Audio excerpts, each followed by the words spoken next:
Is it possible for AI to recreate real-world tactical styles in FM24? Jose Mourinho will forever be known as one of the greatest managers of all time. His managerial career would begin back in 2000 during a short-lived reign at Benfica. He would then take over for half a season at União de Leiria, where the team's impressive form caught the attention of Porto. It would be at Porto that Mourinho's true managerial prowess shone through for the first time. He would guide the club to a league title, the UEFA Cup, and the Champions League against all odds. His next move would be to Chelsea, where the self-proclaimed special one would win back-to-back Premier League titles, the FA Cup, and a League Cup, before a falling out with Roman Abramovich saw him on the move to Inter. Whilst in Italy, Mourinho would win 2 Scudettos, the Coppa Italia, and another Champions League. In 2010, he would be on the move once again, this time off to Spain to manage Real Madrid. Despite big expectations, Mourinho would come up against Guardiola's Barcelona and only won 3 trophies during his time as Real Madrid boss. Following on from Madrid, he would return to Chelsea and guide the club to a 3rd Premier League title. After a second party with Chelsea, Mourinho has been on a magical mystery tour, starting with Manchester United, then Tottenham Hotspur, Roma, and he is now the current manager of Fenerbahce. His record truly speaks for itself, but can the AI stand up to the test of replicating Mourinho's tactical style? In today's video, we're going to be putting the AI to the test. So the first thing that I would do is head over to Grok, where I would ask Grocks Advice to build this tactic. I would ask Grok, can you build me a Jose Mourinho tactic for FM24? This is Grok's response. Jose Mourinho's tactics in Football Manager 24 can be recreated by focusing on his pragmatic, defensively solid and counter-attacking style, which has evolved over the years across clubs such as Porto, Chelsea, Inter, Real Madrid and Roma. Below is a detailed guide to building Mourinho-inspired tactic for FM24, drawing from his iconic setups such as the 4-2-3-1 of Real Madrid 2011-12, Chelsea 14-15, the 4-3-3 used at Chelsea in 04-05, or the 3-5-2 at Roma in 23-24. I'll provide a primary 4-2-3-1 tactic as it's one of his most successful and versatile formations, with notes on adapting it to other setups. It then goes on to say, Jose Mourinho's 4-2-3-1 tactic for FM24. The formation is a 4-2-3-1 wide. This formation is ideal for Mourinho's counter-attacking philosophy, offering defensive stability, midfield control and rapid transitions. It was used effectively at Real Madrid and Chelsea. So it then goes on to break the tactic down. So what I'm going to do is jump into FM24 and then we'll go through how this tactic is set up. So with FM24 now up and running, I have selected a preset 4-2-3-1 tactic, and I'm going to customise it using Grok's help to reflect the Jose Mourinho tactic. We're going to go through all the key points of the tactic and then we'll go through the players, the player roles, the instructions at the end. So, starting in the top left-hand corner, the tactical style is set to custom. The mentality is set to balance. Mourinho is neither overly aggressive nor passive in defence. In terms of the in possession, it will look like this, and Grok's instructions were: approach play is standard or slightly more direct. Passing directness is mixed to allow for both build-up play and counter-attacking passing. Tempo is standard. Mourinho avoids overly slow build-up but doesn't rush in necessarily. Width, fairly wide to stretch opponents and create space for wingers or fullbacks. Playthrough is focused down both flanks. Mourinho loves exploiting wide areas. Overlap left and right to encourage fullbacks to support the wingers. And in the final third, early crosses, hit early crosses to capitalise on fast breaks. In terms of the in transition, it will look like this, and the instructions here were: counter-attack is Mourinho's hallmark, rapid transitions to catch defences off guard. Counter-press high pressing to win the ball back quickly, especially in the opponent's half. Regroup, when possession is lost, drop into compact shape to avoid being countered. Goalkeeper distribution, distribute to centre-backs or full-backs and build from the back, but long to a target man like Drogba if you are pressed. Next up is out of possession, and the instructions here were: defensive line should be standard or slightly lower. Line of engagement is mid-block, aggressive pressing in the midfield to disrupt your opponent, pressing intensity is more urgent, trap outside to force opponents wide to limit central penetration, and tackling gets stuck in. Mourinho's teams are physical and aggressive in the tackle. So that is the tactic and how it ticks. The next thing we're going to run through is the players. So starting at the back, you'll have a goalkeeper set to defend with no instructions. On the left, you have a fullback set to support, and he has cross more often and stay wider. You have two central defenders. Both are set to defend. Both of them have shoot less often, dribble less, and hold position. On the right, you'll have a wing-back set to support. He has the instructions, cross more often, run wide with the ball, and get further forward. Moving into midfield, we have a defensive midfielder set to defend with take fewer risks, shoot less often, dribble less, and hold position.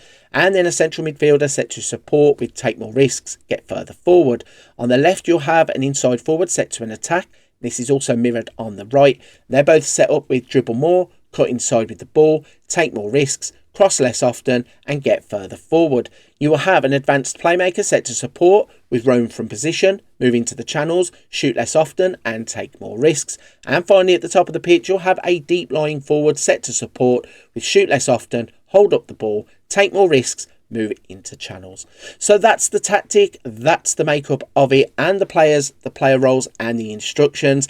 The last thing to ask, how is this tactic going to do when it's put to the test? Before I put this tactic to the test though, I'd really like to know your thoughts and opinions on this tactic. Let me know in the comment section down below how you think it is going to get on. I'm about to test it with three of Jose Mourinho's teams, Fenerbahce, Chelsea and Porto. Which of the three do you think is going to have the most success with this tactic, or do you think it is going to be a complete failure? Let me know in the comments section down below. And whilst you're there, don't forget to like the video and smash the subscribe button. Check out the rest of the AI Manager series. Right then, it's time to put this tactic to the test. To kick our results roundup off, we're going to start in Turkey with Fenerbahce, who are Jose Mourinho's current team. Using AI Mourinho's tactics, Fenerbahce would go on and win the Turkish Super League. They'd have a record of 26 wins, 8 draws, 4 losses, a goal difference of 60 and 86 points. That would put them 5 points clear of Galatasaray and a long way clear of the rest of the league. Looking at some of the stats to come out of the season, you can see that they have really played well using this AI Mourinho tactic. En-Nesyri would score 30 league goals in a single season. En-Nesyri would also be the top average rated player in the league with 7.58. He would claim most player of the match awards, and Livakovic would keep 15 clean sheets across the entire season. So that's the Turkish Super League. How did they get on in the other competitions?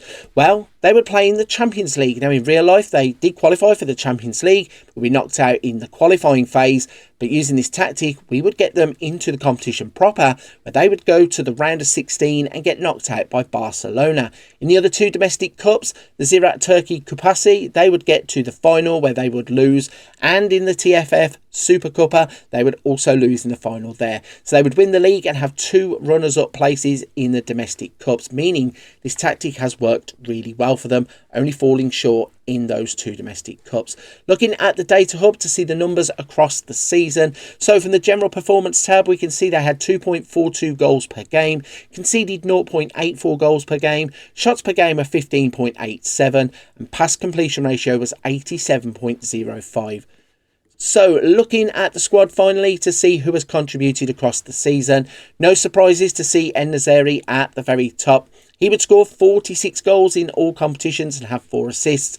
Cengiz Under would also score 32 goals and he would assist 9 times. It's quite impressive with him playing from wide areas.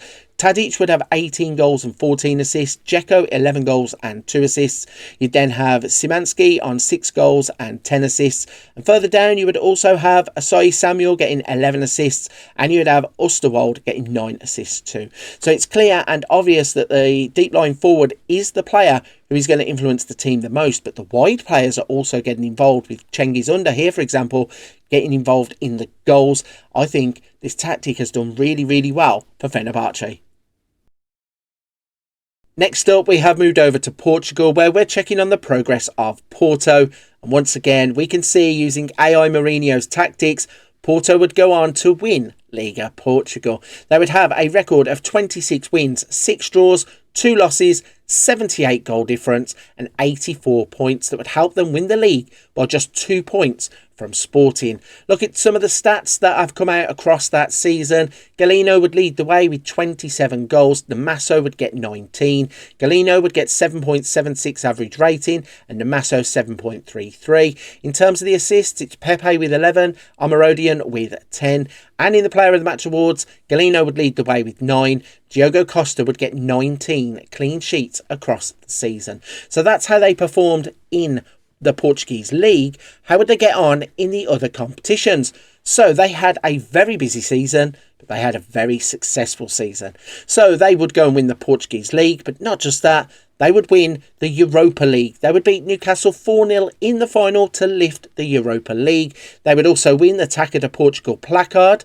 They would also win the Super Taça Candido de Oliveira. That means that across the season, AI Mourinho's tactics has guided them to a quadruple. Yes, they have done a domestic treble and added the Europa League to their trophy cabinet. If we go in then and look at the data hub to check out some of the numbers across the season as to how that happened. So in the general performance tab, they have goals per game of 2.71, conceded per game 0.41, shots per game on average 16.12, and a pass completion ratio of 87.39%. So they have played fantastic football using this tactic. Looking at the squad to see who had chipped in and who had contributed to the numbers, Galeno obviously top of the list for goals with 38 and 15 assists. Namaso got 36 goals and 11 assists. Omarodian got 24 goals and 17 assists. Pepe 15 goals and 21 assists. Moreles would get 11 goals and 5 assists. And then further down, João Mario would get 14 assists. You'd also have 7 for Eustáquio. So again, it's obvious to see that the wide areas really are contributing to this tactic. Firstly, when we were with Fenerbahce, it was all about the wide players in terms of Cengiz Under. Now, Galeno and Namaso are chipping in with big numbers. So I think if you got quick, pacey wingers who can score goals, this tactic is going to work. But we've got one team left to go. Let's see how we get on with Chelsea. Finally then, let's take a look at England and the Premier League, where unfortunately Chelsea have not performed as well as the other two teams that were tested. Chelsea could only manage to finish 10th in the league. They would have a record of 13 wins, 13 draws, 12 losses, a goal difference of just 4 and 52 points. Now something has gone drastically wrong with Chelsea. I'm not too sure why the other two teams have gone on and performed so well.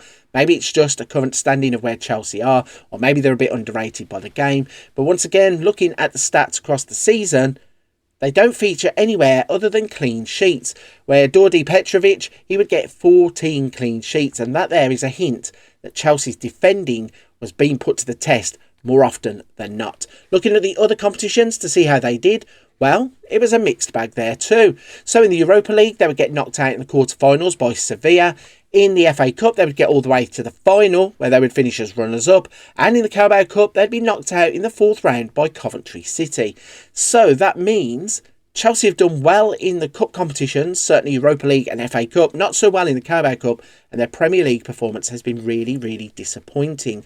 Looking at the data hub then to see just how disappointing, here it is for everybody to see. So the general performance is goals per game 1.05, conceded per game 0.95, shots per game 10.13, pass completion ratio of 87.22%. So is it a case that Chelsea just have not been creative enough, or do they not have the forward players that can get the shots in per game with only 10 per game? Looking at the squad then, just to see how disappointing it was. So Nicholas Jackson would be the top goal scorer, but he'd only get 15 goals across the season. Raheem Sterling, who I haven't got an up-to-date transfer pack, so he's still at the club in this one. 10 goals with 7 assists. And Nkunku, 9 goals and 7 assists. Mudryk, 9 goals, 3 assists. Felix with 6 goals, 7 assists. So for Chelsea, once again, players who can play in wide positions are contributing heavily. Jackson can play out wide, Sterling plays out wide, and Nkunku can play out wide, Mudryk can play out wide. Chelsea just lacking that out-and-out goal scorer to really make this tactic work. Not 100% sure why they were so different to the other teams. I think it certainly had worked for both of the other teams, but for Chelsea, for whatever reason, they could not get this tactic firing. There we have it then. We have asked Grok for a AI Mourinho tactic. It has given us one. We've put it to the test. We've had 2 satisfactory outcomes. We have had 1 unsatisfactory outcome. In terms of the 2 satisfactory ones, Fenerbahce would go on and win the Turkish League. In Portugal, Porto would go on to dominate everything, gaining a quadruple and winning the Europa League. And in terms of Chelsea, I'm going to call this an outlier. I think because of the performance of the other 2 teams, Chelsea was just too bad to be true. And I think also their squad probably isn't built around this type of system anymore. And I think you need to go out and sign players for Chelsea if you want to make it work. But the good thing is, if you want to get your hands on the tactic, there will be a link to it in the description down below. Download it, have a go, let me know, see what you can come up with using this tactic. Let me know in the comments section below. Has Grok got it right? Is this how Mourinho would play? And is it a good reflection of the type of football that Mourinho has had across his careers? Were you satisfied by the outcomes? Did you think that Chelsea should have done a lot better like I did? Let me know in the comments section below. And whilst you're there, don't forget to like the video and subscribe to the channel. There is plenty of other content on the channel, including more AI tactic recreations. There is Wonder Kids. There is Let's Plays. There are plenty of things for you to go and check out on their channel. So I'm going to leave you to go off and hopefully watch another video. But for this one, I'm going to end it there. A big thank you for your time and your attention today. Hopefully I'll see you on another video very soon.